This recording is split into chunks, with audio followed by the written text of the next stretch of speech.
It was a tough night for the Red Sox, but win or lose, we are always here. It is a Wednesday edition of Red Sox Now. It is presented by FanArch here on YouTube. I'm your host, Mike Antonellis, one of the radio and TV broadcasters for the Worcester Red Sox. They're on the road against Scranton, the Yankees affiliate. Can give you a quick update on Tuesday because they had Tanner Houck pitch. Tanner did not throw great, but he's still trying to come back. He gave up some runs. But the plan for him is to start again on Sunday. So this is going to be a long, drawn-out process. Also, another update for those wondering, Kyle Harrison, one of the new guys, will make his organizational debut on Thursday, and Jordan Hicks is still with the club on rehab. Christian Campbell will join the club as well. So a lot of non-25-man roster stuff going on. But the Red Sox, this is what happens. And as we hit the halfway point, 40 and 41.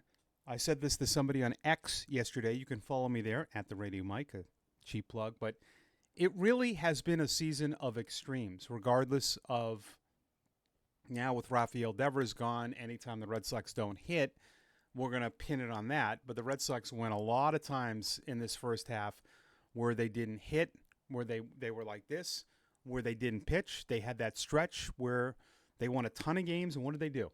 They had unbelievable starting pitching, something that I hammered here on this podcast over and over and over, that all the other crap doesn't matter if you don't pitch, you don't play defense, and you don't run the bases correctly.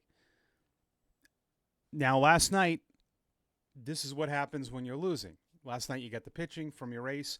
Your hitting is, but, to counter my point, your hitting is missing, Devers. So, and Bregman, we forget that. But this is going to happen. You're going to have nights where you score 2 runs. Now, the Red Sox had, during that, 12-game stretch, they didn't score a lot of runs. I think they won 3 games when they scored 2 runs. See, we don't complain when that happens. Starting pitching takes care of a lot. Your starter last night, of course, was dominant, but it was Christian Moore hitting 2 homers, including a walk-off.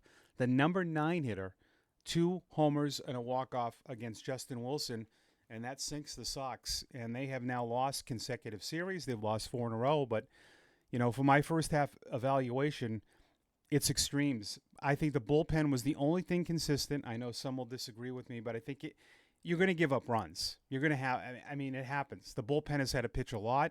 But I think if you evaluate guys like Justin Wilson, I know he gave it up last night, but he has been really good for you. Chapman's ERA is 1.36. Weisert's been pretty good for the most part. Whitlock, I think, has been good at times, right? Overall, that has been more consistent than the starters have not been. You've had one consistent starting pitcher. That is Crochet. The offense has been up and down. The defense, way too extreme. Weeks where they look awful. The base running, to me, has been bad pretty much all year. I'll give the Red Sox credit last night. They scored. They had some 2-out RBI situations. They put together good at-bats. I thought the Angels made some really good defensive plays, too. And too bad Zach Nettle left that game last night in the ninth. But really a first half of extremes.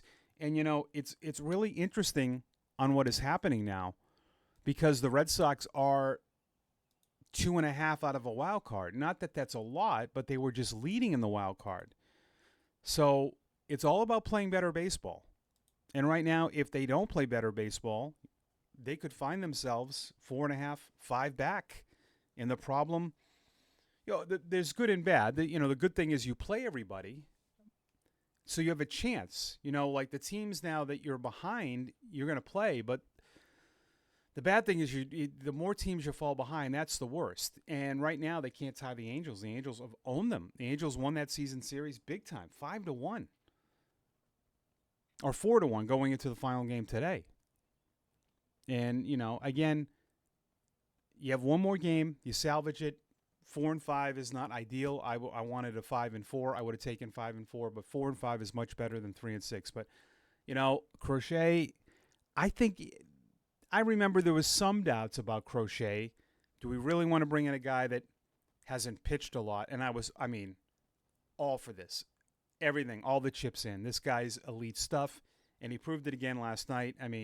7 innings, 10 strikeouts, 3 hits, 3 walks. Absolutely fantastic. He is worth every penny, and the Red Sox did a great job with this, with the trade. Because if you think about it, even though they traded Teal, they got Narvaez, who is a better defensive catcher than Kyle Teal. So essentially, you traded in that deal. You got Narvaez back as well, and I love it. And he was great. Always good to see. Meyer, who is from that area, spends a lot of time in Mexico in the offseason. He talks about that, his heritage, but had a ton of family who are close to Anaheim and had a 3-hit game. He has really good at-bats against lefties. I think if you watch him, how he hangs in there against left-handed hitters, and he picked up his first major league triple last night.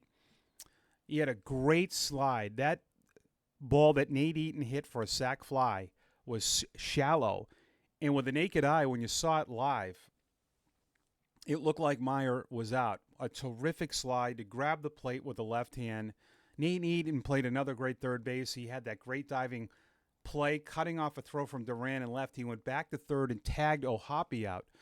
Terrific play. But Meyer had 3 of your 5 hits. That's it.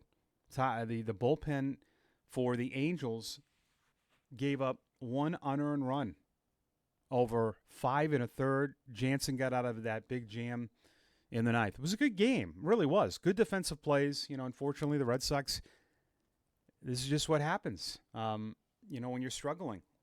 One thing goes, the other, it's frustrating. But 3 hits from Meyer. The other hits, Duran had a double. He was 1 for 3 with a walk. And Abreu went 1 for 2, pinch hitting for Refsnyder. The Wonder Twins, that the lefty killers, Gonzalez and Refsnyder, had tough nights, 0 for 6 with 3 strikeouts. I mean, they're not going to hit against lefties every single time they come up. So that was a tough one last night. All right, let's get into the user comments. But my first thing, ESPN is reporting, the insiders, a 60% chance of this happening, which to me, this move makes sense regardless. The Red Sox are seeking starting pitching, which I definitely think, because there are some question marks. They've been linked to a guy I've talked about, Sandy Alcantara of the Marlins. Now, the reason this makes sense is that he is under control for a couple more years. So even if it's not a buy at the deadline type of guy, and I think when you make deals, if you can ever do that and get a guy that's not just a buy at the deal, buy at the deadline deal, you'd love to do that. It doesn't always happen in a perfect world, but I think this guy's perfect because he's young. To me, he's been struggling a bit, but he's a potential ace, and I just think him behind Crochet, you need another guy, and I'm not sure about Bayo being that other guy. I have question marks about all the guys, but I feel like the stuff of Alcantara is at a high level, and it's an ace. He's been an ace, so I love that. And I think either way, that would be a great deal for the Red Sox.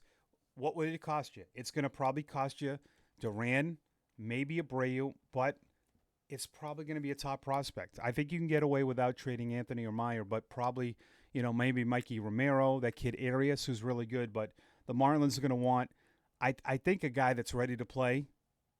And I would do that because I think pitching is so important. Let's get to 2 user comments. At William Cahill, 2462. Why is the athlete Campbell prepping at first when the lumbering guy Anthony is in the outfield? Seems like they should be flipped. Yeah, I know, I get it. That might be something for spring training if they ever consider that. They wouldn't do that now. Anthony did play a little first base in high school. I think with Campbell, they think he features better there. I'm not sure I agree with that. I think he's more of a second baseman. But, to your point, having an athletic first baseman is not always a bad thing. Bringing someone with a little bit of athleticism, and they just feel that that's his position. I have to think they don't love the arm. He's going to play first, but some second with the Woo Sox. At Nittany Lions, 1972. Is that your birth year? No. Moved Duran for pitching prospects. Signed the following free agents: Azuna, Naylor, and Dylan Cease or Zach Allen. Lineup: Meyer at short, Abreu in right, Bregman third, Naylor at first, Azuna DHs, Anthony in left, Narvaez catching, Campbell at second, Raphael in center. Rotation of Crochet, Cease, Bayo, last 2 spots, Giolito, Dobbins, How Sandoval, who we forgot about, Crawford. Hey, I like the way you think. I think Naylor's going to get traded at the deadline. I think Ozuna as well. I'm all for the other two. I don't like eliminating Story. Story is a Gold Glove defensive shortstop. Meyer can play second at a higher level, and Campbell's not going to be there. So I like that though. I really do. That's a good way to kind of fix your team without going too bonkers. But if you got Alcantara and you signed Cease, yeah, you just really have to, build it. Sometimes things just fall flat in your face. But I'm going to leave you with one point as well. This is a Monday morning quarterback. Maybe Nick Pivetta was the better choice over Walker Buehler. Right? I don't know. Another edition of Red Sox Now on a Wednesday. Thanks for watching. Make sure to comment, subscribe, like the channel. We'll read the comments every day now. We're getting so many, and we love to put you guys out there and hear your thoughts. Make sure to follow me on my social channels at The Radio Mike. Red Sox play at 4:07 today, and the road trip finale. We'll talk all about it on Thursday.